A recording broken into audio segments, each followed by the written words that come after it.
Yeah, yeah. let's back to the positive here. Tatum, first time we saw him in 2.5 weeks. They made a comment on the broadcast. He looked like he dropped a couple pounds. I don't know whether you saw that or not. He looked pretty much the same to me. But I just could see that.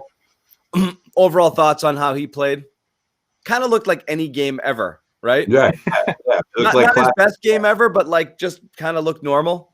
Right. And the aggressiveness, attacking the rim, you want to see that. It didn't seem fatigued, I mean, he's a young guy. That didn't surprise me. Yeah, he's been out for quite some time, but again, he's a young guy, and it's not like he's been out for 5 weeks, whereas he has to get his fatigue back, Yeah. He looked fine. I think he grew 2 more inches during quarantine. Only play that looked out of character was that JaVale McGee style full court run into like the hanging shot, but at the end of the first quarter, that was pretty wild. He was like, "Am I going this way or am I going that way?" And then he's like, "I'm right out of the shot," and he just kind of did a little pirouette and that was like the JaVale McGee play from the other night. That actually worked for McGee. Otherwise, you saw all the things that still. We had this conversation last night. Are the reason that he's ahead of Brown, even if it's only slightly at this point with the ground that Brown has caught up. And again, I always have to preface this with it's not a competition. This isn't a battle between these two for supremacy here. Death it is. Yeah. Like it's just a fun conversation to have as they both climb the ladder in their careers. Did you see that pass through a guy who was cutting in a little bit on help? I think it was to Brown in the corner, just flipped his left arm, shot it right to the lefty bullet pass. Right to the corner. I think it was Brown in the right across corner. The court, left hand. Gorgeous. His passing is through the roof. And Brown has made leaps and bounds with his passing. But Tatum is on another level right now when you think about the way he can run this offense. It's unreal. Like I'd never imagined him ever being like this. And I followed him back to his Duke days, and I remember seeing him do great secondary passes out of the point guard spot there. They did not run him in a great system to show what he was capable of, which is a big reason the Celtics ended up getting him. But his passing is just unreal.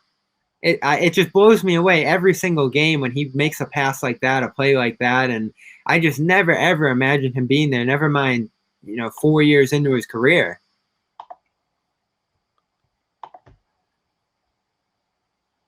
Sorry, I keep thinking Josue froze. I'm waiting for him to talk.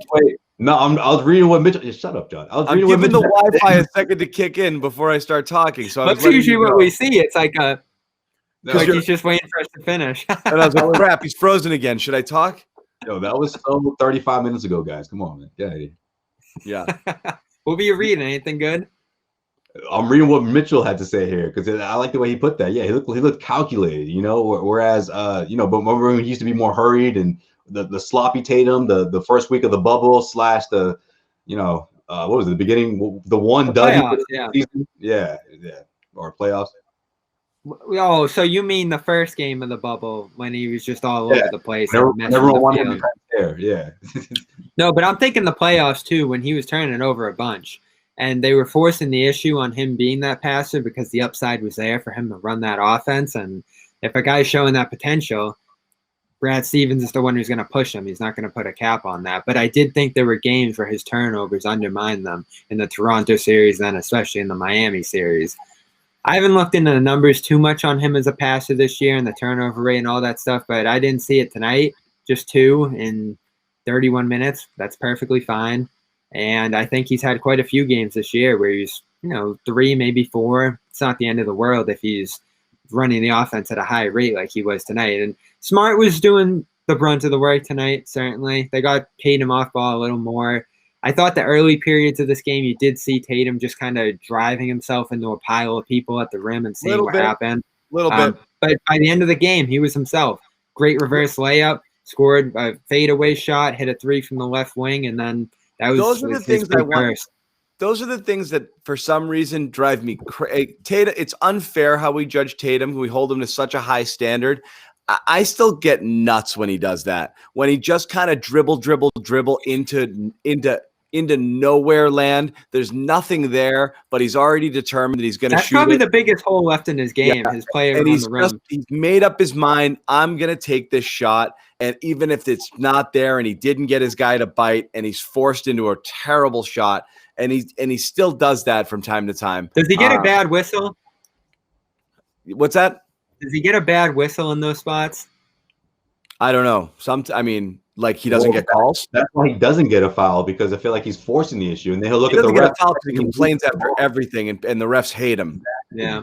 It's like, man, you dribbling into a triple team, you're not going to get the call most of the time, you know. He's got a mopey demeanor, and I think it rubs the refs the wrong way. You know, and he whines a little too much. He's got to learn to play that game a little bit, where he's kind of giving them pats on the ass and smiling with them and talking to them a little bit. You know what? That's a really good point, John. Because you got to game the refs a little bit here. Exactly, because the biggest difference is he'll do it. Do the Brady high five. You got to game him.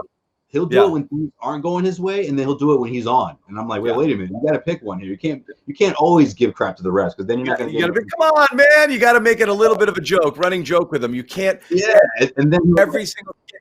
You can't throw your hands up every single time. You know it drives them crazy.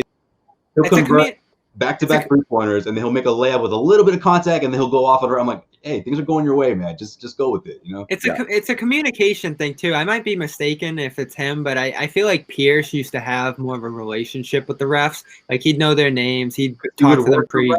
John's talking about, yeah. Yeah, and I think what he did that Tatum's not doing, and, you know, maybe he is, but I don't feel like he is making a case for himself. Not just saying, what's that? You're throwing your arms up or just giving the nasty look. You know, go over them during the timeout or pre-game or after the game, whatever it has to be. Make a case for why this play was a foul.